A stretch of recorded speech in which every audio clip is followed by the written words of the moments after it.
But, I was never too worried. Because a more fatty, you know what that means? I don't know what that means. It means you have to embrace your fate, good or bad. Whatever will be, will be. And at this point, we're linked, so if a bad thing happens to you, it happens to me. I think we're going to be together forever, don't you?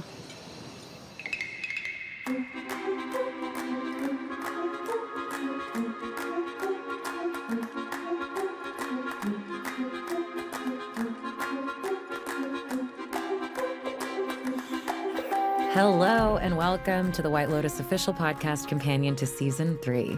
I'm Gia Tolentino. And I'm Josh Bearman.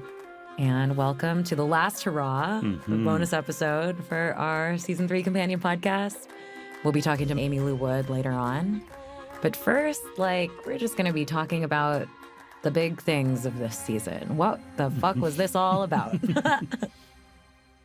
My big question actually is, are these seasons each about something different? Or are they all about sort of some version of the same thing?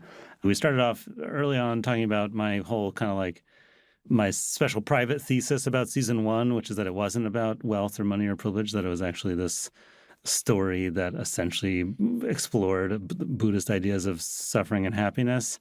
And then, of course, now that's the explicit exploration here. It's interesting because I think people will have said, everyone liked to be first season is about money, second season is about sex, third season it's about spirituality, it's about life and death. But all of these things are the same idea to me. Does that make sense to you? It's the condition of being human is to live in a state of identity and desire. And these are the things that cause you to self-imprison. These are the things that cause your suffering. The things that we desire tend to be money and sex.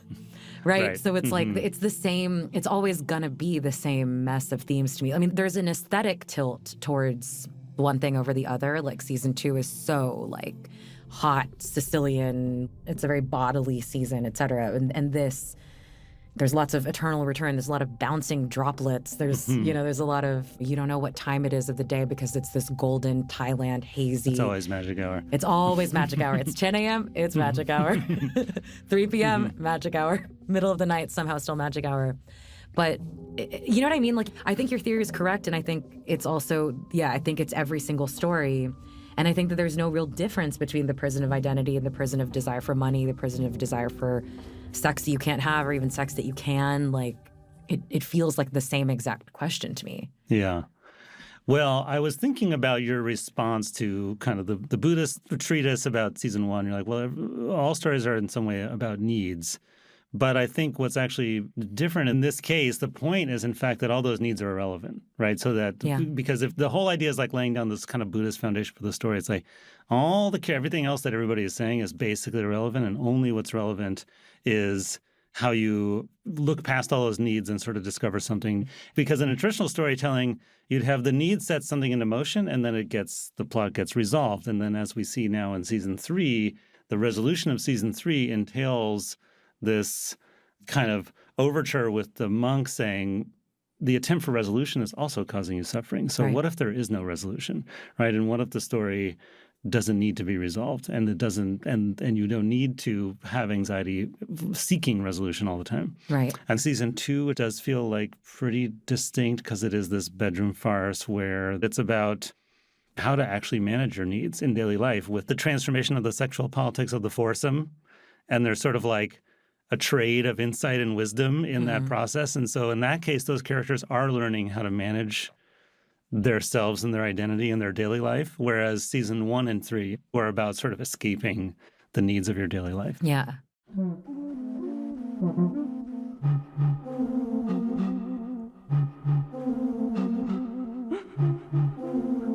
I think that one of the things that this season is asking overtly, and that the other seasons were not, is do you have a soul?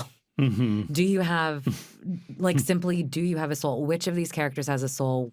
What would remain of you if your life changed drastically? What is there actually to you underneath whatever? And that to me, it's like Lachlan is the one kind of with the claim on it because he's not he's the one that is not clinging to a belief structure yet. And he's the one that kind of has an intact soul almost as a result, you know? Like there's something where, like I was going to ask you, which of these characters' belief system sort of stands the test of this week at the White Lotus? You know, I think kind of Chelsea's kind of does. Chelsea's a sure. wackadoo, like, hey, we read this book about how we're all sorted into groups 1 through 12, and if we're in, you know, and we're both in group 7, and so that means we're something to each other. Like, but she's right. Like Chelsea has a belief in something beyond the visible and given, and it's extremely open-ended one. It's one that does not seek to establish or control anything. It's just her entire belief system is that there's something beyond this and there's something we can do with that. And that I think she's kind of probably objectively correct in that she's kind of vindicated. And then the other ones that I think like their belief systems, like there are ones that obviously don't. Like most of the Ratliffs, their whole belief system is going down the tubes. Although Lachlan basically develops a belief system along the way that, I mean, he's the one that almost intuits the message when he says to Saxon, what if life is just a test to see if you can become a better person? Yeah, right. And again, it's a belief system that doesn't seek to establish a rigidity of like, this is how you should be, this is how you shouldn't. Like Lachlan is like, it's the motion of it. So it's Lachlan and it's Chelsea, and I think it's Laurie too. You know, like I think what she says at dinner is really nice. It's like, then I realized that perhaps the meaning is just simply that I have existed, and so have you. Yeah. It's interesting also because then, I mean, I would say we don't know where Saxon's belief system is going to wind up, but he's now sort of primed to have a belief system. And of course, he is who Lachlan is reacting against when he's trying to impress on him his idea of alpha male manhood and dominance, all of which we've now suspect that's actually not his true identity. Yeah. And I want Saxon to come back because I want to see what where his belief system takes him. Yeah. But yeah, Chelsea, strong belief system that permeates the whole show, I would say.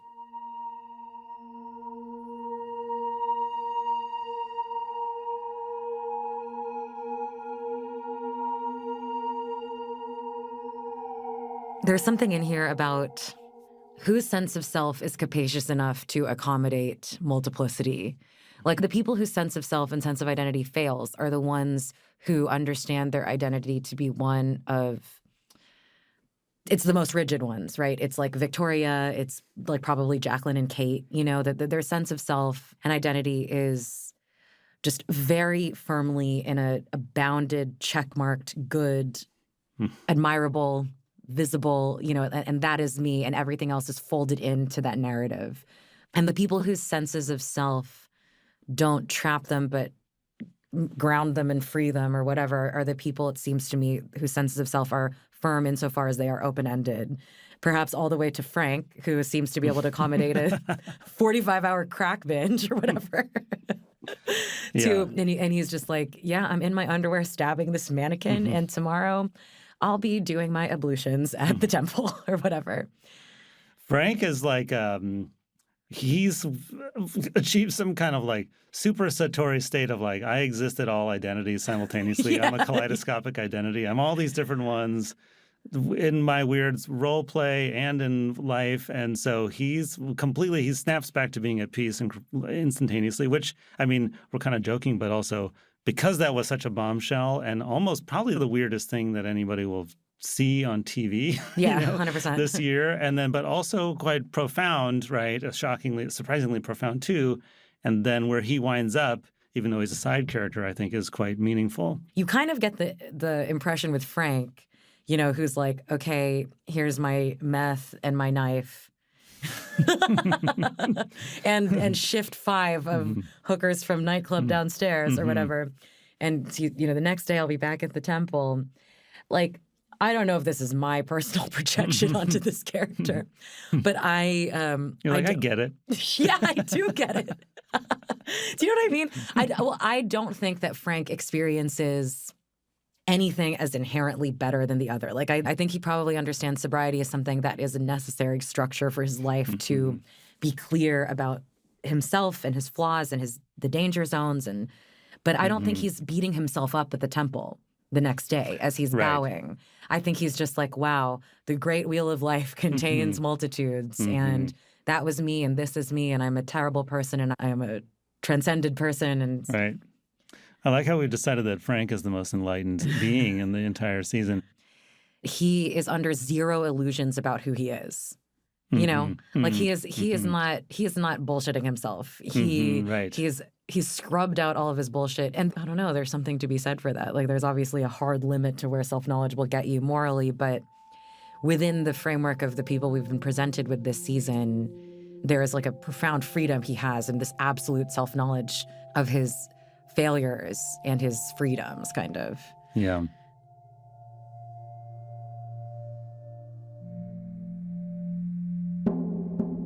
There's something interesting about how Piper and Saxon almost switch places. Like it's like there's a symmetry in the way that it's like they begin the season and Saxon is like, I'm American Psycho, I'm a man of the world, I'm about money, I'm about conquest, I'm about sex. Piper is like, I'm wearing a white nightgown, I have pure thoughts, I transcend my position, like I merely wish to be a beautiful flower floating on the wind, directing my thoughts towards peace or whatever.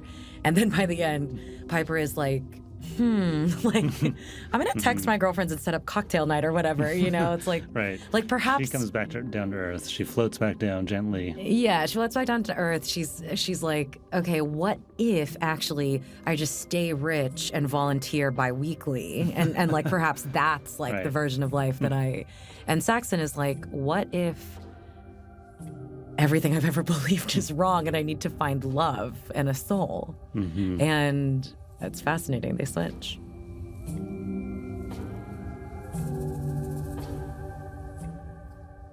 I feel like this is more subtle, but the other character who escapes the prison, as it were, is Lori. And then by extension, she offers some of that to Kate and Jacqueline by virtue of her little speech that like resets their whole relationship, right? At the beginning, we realize that she's the unhappy one. They're on the victory tour, but she's unhappy. And then at the end, though, she has some kind of, we don't actually even see it. It's funny. It's interesting because it's like her big epiphany comes from having gone to the fights out of frustration, fooling around with Alexei, climbing out the window, running sort of walk of shame, you know, with her ass hanging out. And then she just wakes up the next morning with a whole new thought, which is like, in fact, none of this matters. None of what we're saying matters. All of our frustrations don't matter. Whatever my failures are, all my beliefs, nothing did anything for me other than time.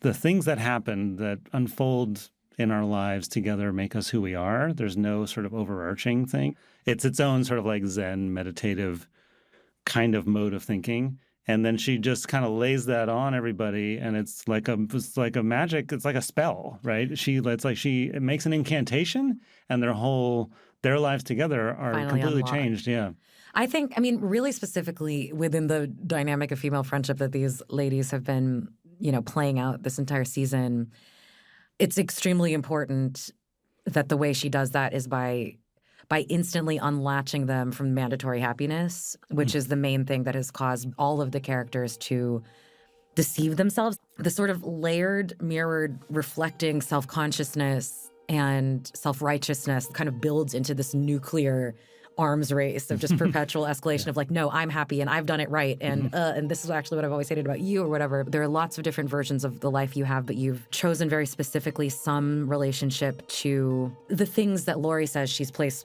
her religion in, right? In work, in love, in motherhood, in their beauty. They have chosen a particular relationship and they have to defend that to themselves as the correct one and objectively the correct one or something, and that it has made them happy.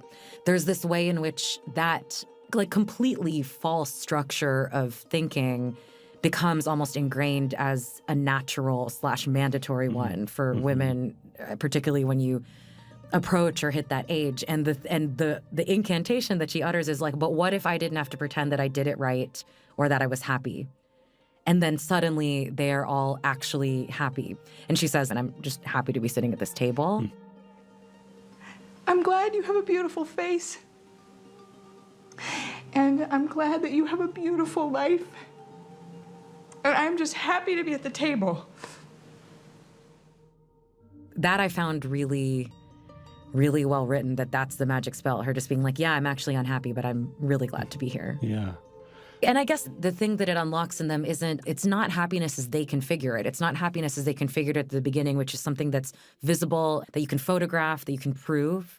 Like, I think it's a kind of happiness that comes from being at peace and honest. But to me, I'm like, that actually is what I think of as what being happy means. And I do think they are there. It's an internal happiness. I mean, it's Yeah. like they don't, as you say, that's a nice way of putting it, like the mandatory happiness that's expected in general in life and sort of like comparatively in social circles and so on. When somebody really opens up to you suddenly, it's like, I've been unhappy, there's a real chance that one of your friends will like recoil and never speak to you again. Like, Yeah. it's hard. You know, people sometimes don't want to be around that. And so for them to be able to accept that, in fact, they might all have their different unhappinesses and they don't have to be on a victory tour and they Yeah. can sit there together is very nice. And there's this additional kind of layer of what you're saying, maybe, in that what she says, what she attributes it to is time.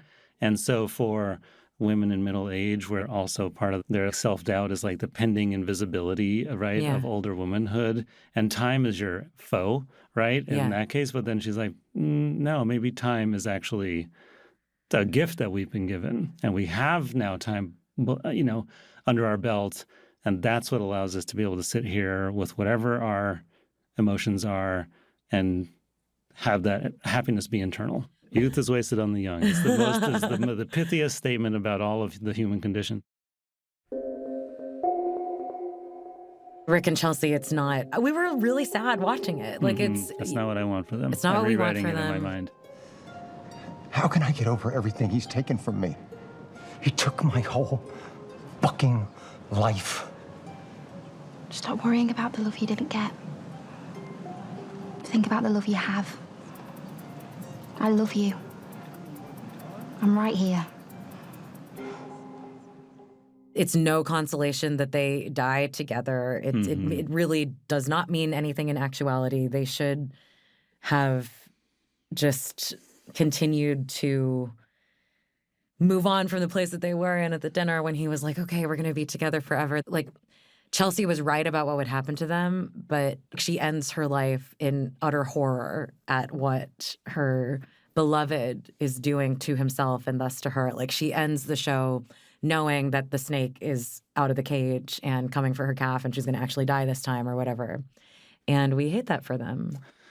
Yeah, I think it's also maybe a little kind of tragic that she's face down in the water, he's face up. He gets a little bit of a sort of like beatific moment there, but should they have been together, or would it be like too obvious and super weird? Yeah. Or just kind of like a human version of like those sea otters that float together, like holding hands at the Monterey Bay Aquarium. Yeah, except dead. Yeah, except like fully dead, except like, too like bleeding upsetting. out. Yeah. Chelsea is too pure. Yeah. And she couldn't last in this world.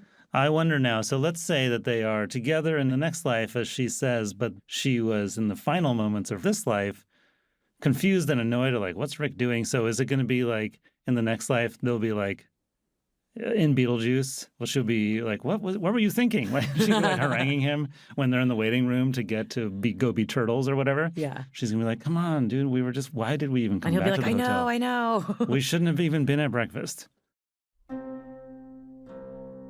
Do you think what do you think about guy talk? Well, she's happy. She's She's happy. like, yeah, I got my guy. Got my killer. He's making his, way up the ranks.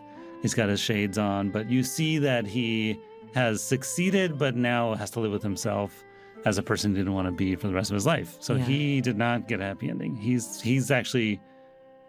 created a new kind of prison of identity for himself. Yeah, and when he's 55, he will remember the guy talk of yore that didn't believe in violence, that hadn't yet taken so many people out.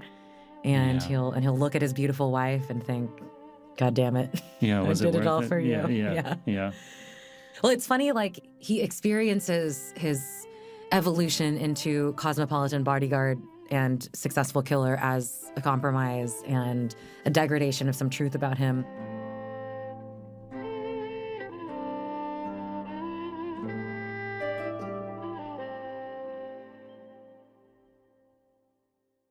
I would definitely say that in general, the season is positing a philosophical statement about the gap between, like, identity is a projection, right, of what you think you're supposed to be, but who are you actually, right? what are your values and you are your deeds, right? And your values, basically. All the things that people think you are or you think you are, like I'm a successful lawyer, or I'm this, or I'm a mother, or I'm an Asian woman who wants to get railed by these by like a series of men from the internet. Like that's actually what's so profound about Frank's insane monologue, is because he has closed the gap on his like himself and like ideas about projected identity. And there's like he's, as you just pointed out, like he is completely at peace and at home with that, and he has no internal friction about who he is, and he knows exactly, and he's unafraid to even to say it, right? There's no fear of who he is. And whereas everybody else like has some fear, right? Mm-hmm. And so then it's a question of, to what degree do people overcome the fears about their identity? To what degree do they even like heave that identity overboard and kind of start anew like Saxon? I think there's also, if I were to try to posit what this season thought some teleological idea to aspire towards is, it's like the people that also make it out are the people that understand themselves to be works in progress, Mm-hmm. like constantly failing works in progress. Mm-hmm. But it's like, Frank does, certainly. Chelsea does, certainly. Mm-hmm. Lori does, right? And like Lachlan now, like he says it explicitly, like maybe it's just a test to see if you can become a better person day by day, year by year, whatever it is, White Lotus trip to White Lotus trip. And I think I don't know, like I do think that stands up, and the belief system that very clearly fails you in every possible way, narratively, spiritually, emotionally, in terms of your various happy endings, is like, and you've got it and you're good. Every single person that thinks that will fail. Yeah. The idea of like your identity is not any of the things that you think it is. When all of our characters enter the White Lotus for the week, right, they would list all the things that actually are not who you are. Right. It's your instincts. It's your instincts about like, I don't know, like fixity and change or trying. Yeah.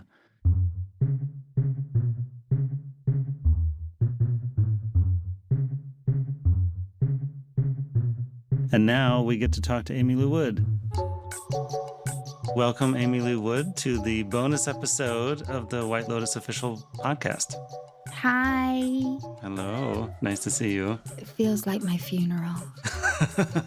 Well, I mean, in a way it is. It is.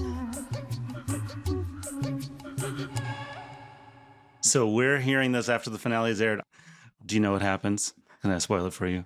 I do know what happens. I do know what happens. However, I remember on the call sheet for that day, Mike did put fake things on the shooting schedule, so that if anyone in the hotel, for example, found some of our paper trail, yeah, then they would think that it was a different ending. So he actually put on the schedule that it said Belinda dies. And so anyone who leaked it would have been leaking the wrong thing. Oh, wow. Which I thought was very smart. Ooh, for a season 4, you should shoot like multiple endings, like the Clue movie. Well, then I started going, what if this is a double? What if this is a kind of Russian doll vibe and he's actually given us the false ending and that's the real ending? So I started being like, that would be so Mike, that actually this is the real ending. And that we've been under false pretenses like the whole time. That would be characteristically diabolical for Mike. It would, exactly. Well, at what point did you find out? So obviously, you're talking about the final, shooting day. I don't know if you shot this on the last day, but when did you find out that you were going to be one of the bodies? So when I did my callback for when I met Mike for the first time, we did this scene. I did the scene where Chelsea says to Rick, I think we're going to be together forever, don't you? And he says, that's the plan or whatever he says. And Chelsea's like, is it? It's, we did that. Mm-hmm. And I kind of sensed, when I read that scene, I thought, oh my God, it's them. It's them. It's them. And then Mike said to me at the end of that callback, he essentially said, I feel like you were picking up on the fact that maybe these two have the tragic ending, and they do. And he told me in the callback, and that's when I thought, oh my God, if I haven't got that part, You must be in. I have. And then I thought, I didn't want to be cocky, but I was like, I feel like he wouldn't have told me that if I didn't get the part. But so I knew, but I didn't know obviously how it got there in the story until the scripts got sent. And I was really surprised that, you know, that they sent all the scripts. We got all 8 episodes and we could read them all from the beginning of shooting.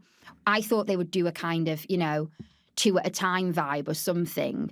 But we got all 8 in our inbox, and the pressure of that, the responsibility of that, when I got that email and it was all 8 episodes, I was all of a sudden so scared of hacking.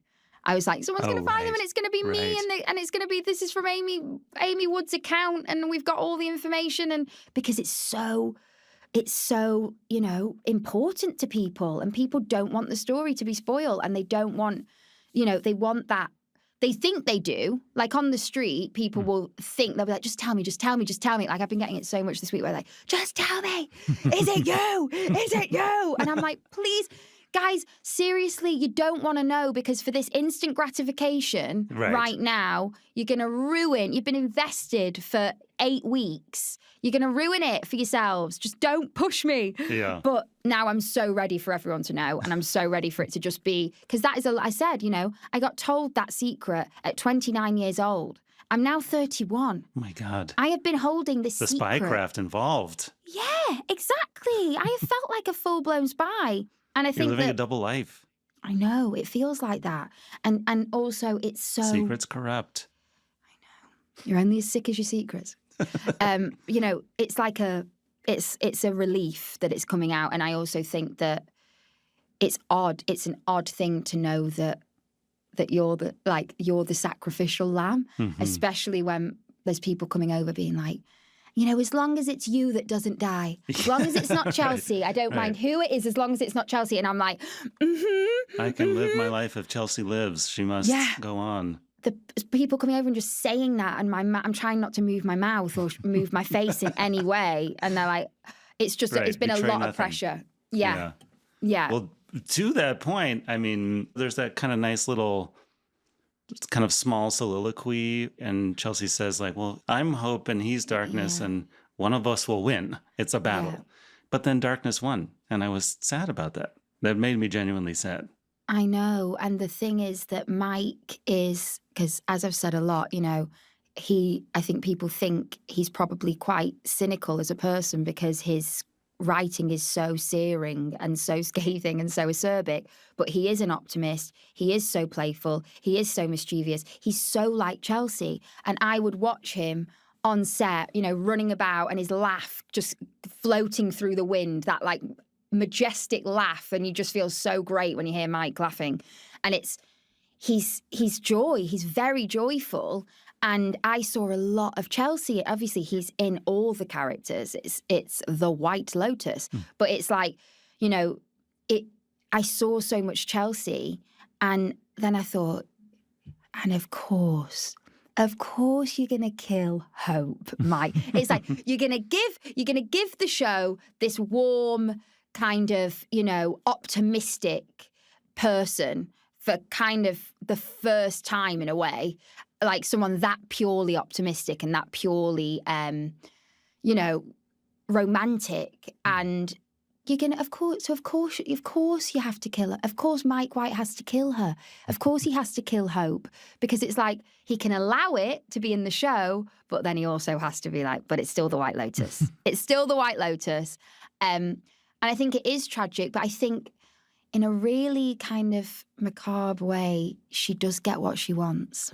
Ooh, so that's so that was one of my questions, because I was wondering like, oh, well, wait, did I have it like misunderstood? Was Rick a lost cause and she should have left, right? That was one of my questions. And I wonder if you contemplated that. Well, I think that Chelsea, you know, I had such Chelsea goggles on the whole time. So I was just in that frame of mind of, this is my soulmate, this is cosmic, I had to believe what Chelsea was saying and not really analyse it too much and just be there. And then as time's gone on and I've separated from her, I've been able to see it in a more kind of complex way and a more objective way. And I'm going, she is incredible at deflecting. So she's saying one finger pointing, three pointing back the whole time. She's like, Rick, you're so mysterious. You're so secretive. You're so this, you're so that. She is. She is so mysterious. And I think that she said, it's that kind of, he's the avoidant one, right? She's avoidant in her own way because she knows that pouring all of her energy into this tunnel vision mission of saving Rick means that she doesn't have to look at herself. She doesn't have to be seen. So, she wants to be the seer. She doesn't want to be the seen. And I think that's what, that is avoidant in her own way. But it's more, and actually Rick and Chelsea are very similar in the sense that they both think that they're choiceless. So like Rick is like, I don't have a choice here. I have to do this. I have to seek revenge because that man decided my life for me. He decided my fate for me. And now it's written. It's determined. Since I was a baby, this has been determined. This was what was going to happen. And Chelsea's like, but you don't have to buy into that. You can just be here with me. But at the same time, she's going, this is determined. It's written. I have no choice. Rick is my soulmate. I have to be with him. There's nothing I can do about it. So both of them have like a very stubborn kind of commitment to this idea of fate and determinism and the fact that it's all written and that they don't really have choice. They don't have free will. And I think that's kind of Saxon and Chelsea is so interesting because I feel like on the bed when, I think it's such a great image that she throws the books about spirituality at him to block him. That's her block. It's very clever because she's speaking about something that seems very vulnerable and intimate, but it's actually what she uses to not be seen. She's all these external things like horoscopes and enneagrams and zodiac and books about thing, but don't actually look at me don't see into, it's intimacy, as my teacher used to say. And she wants to be the one looking out at Rick, tunnel vision. She doesn't really want much of that attention back. Right. And I think she thinks she does, but I don't know if she would truly know how to hold that. I think that there's something she's running away from something in the same way that Rick is, and that's where they're very similar. To that point, I think also it's interesting because the moment with Saxon, I had sort of thought like, well, she could see where that there is a possibility here, but then is afraid of it because of just loyalty to Rick. But your sort of emotional explanation is interesting that she's not even sure that she would know how to sort of enter into what Saxon is ready for. And that's this kind of strange irony that Saxon is suddenly now they're ready to receive her message and Rick isn't. And so they could have had, like, in some way, her light and energy might have found more fertile ground with Saxon. Well, look at the way that he takes everything she says on pretty much immediate. Like he's like, I can be better, I can change, I can do that. And she's like, well, you should then. And he's like, okay, show me. Like it is the antithesis. It's like he's there going, show me, tell me, teach me your ways, let me have it. it. And she's kind of like, doesn't want to give it. Like she's kind of like, oh, okay, but no. And then, so I think it's highly, these attachment styles that everyone talks about, anxious attached, anxious avoidant, all this stuff. Anxious attached is also avoidant because a lot of anxious attached people go for avoidant people so that they don't have to have true intimacy. They have a mission. They have Chelsea's got a rescue complex. Mm-hmm. She wants to rescue, and if he's okay, then she can't do that. So, she is lovely, and it is annoying and sad when Rick's mean to her, but she is choosing. She does have choice, and she is choosing him, and she is choosing that. And I think that that's where she doesn't understand that she's choosing, in the way that she says to Rick, no, you are choosing to pursue this revenge. You are choosing to mess up your life. You are self-sabotaging. This is a choice. This is not destiny. Stop. She can't apply the same rules to herself. She's like, but you're my soul. They're the same. They're both blocked in their own ways, and they've both got tunnel vision in their own ways.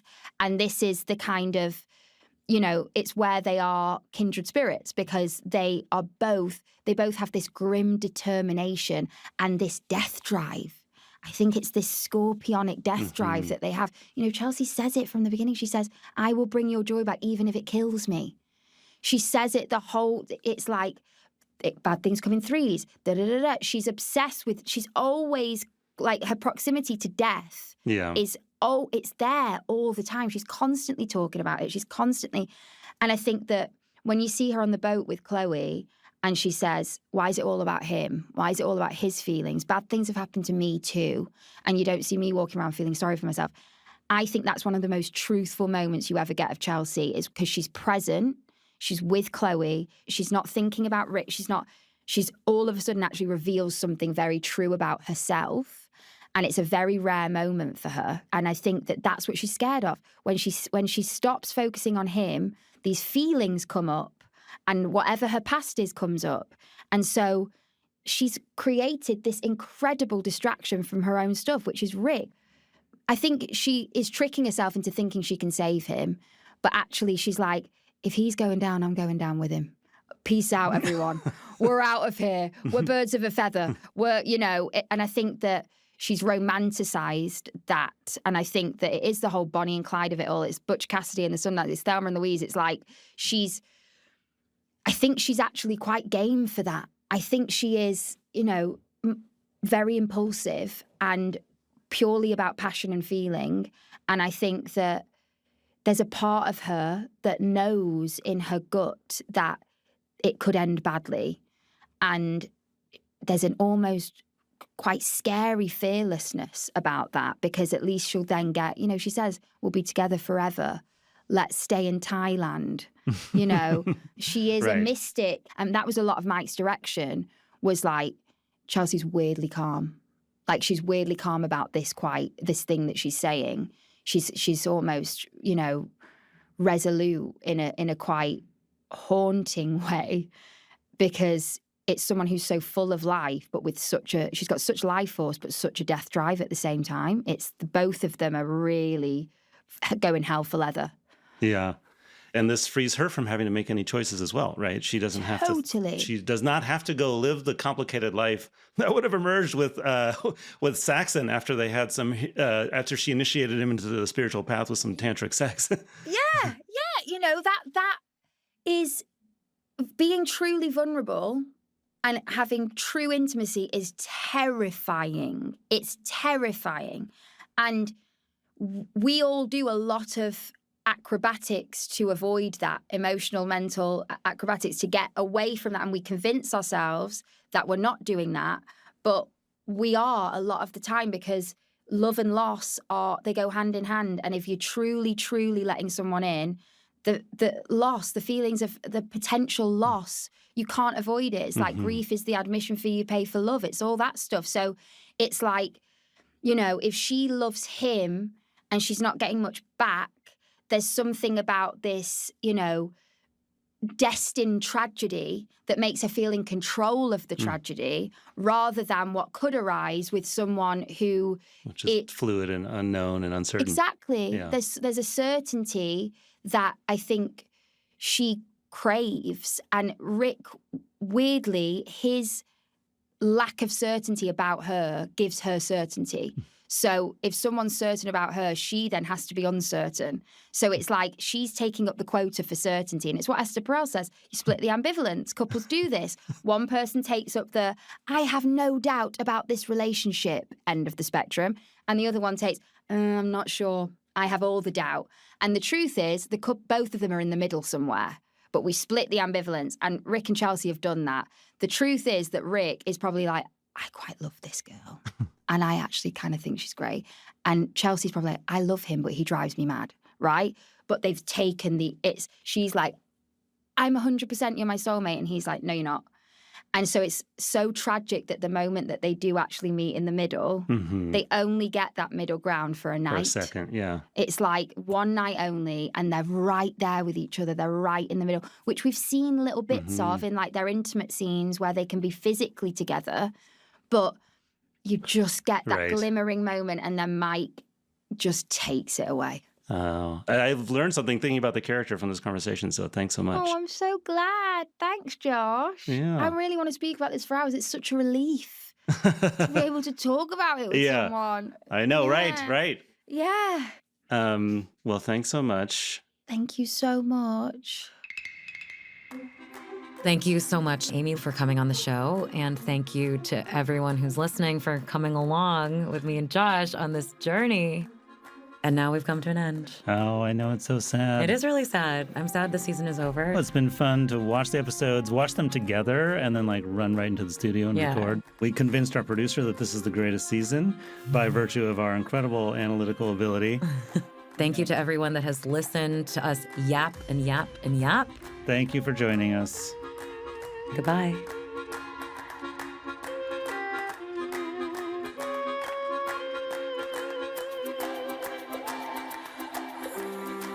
The White Lotus podcast is a production of HBO and Campside Media. This episode was hosted by Gia Tolentino and Josh Bearman. Natalia Winkleman is the managing producer. Our associate producers are Allison Haney, Anthony Pacillo, and Aaliyah Papes. At Campside Media, our executive producer is Josh Dean. Sound design and mix by Bart Warshaw at Cocoon Audio. For the HBO podcast team, our executive producer is Michael Gluckstadt, senior producer Allison Cohen-Sorokach, and producer Kenya Reyes. We'd also like to extend additional thank yous to the HBO concept and design team: Lynn Kim, Brett Krause, Tom Haskard, Marta Duarte Diaz, Nicholas Park, Kendall Thomas, and Eden McDevitt. From HBO Legal, Daniel Nemet-Najat, Nina Festa, and Ariel Moget, and Aaron Tresco and Kelly Sheets from HBO Media Relations.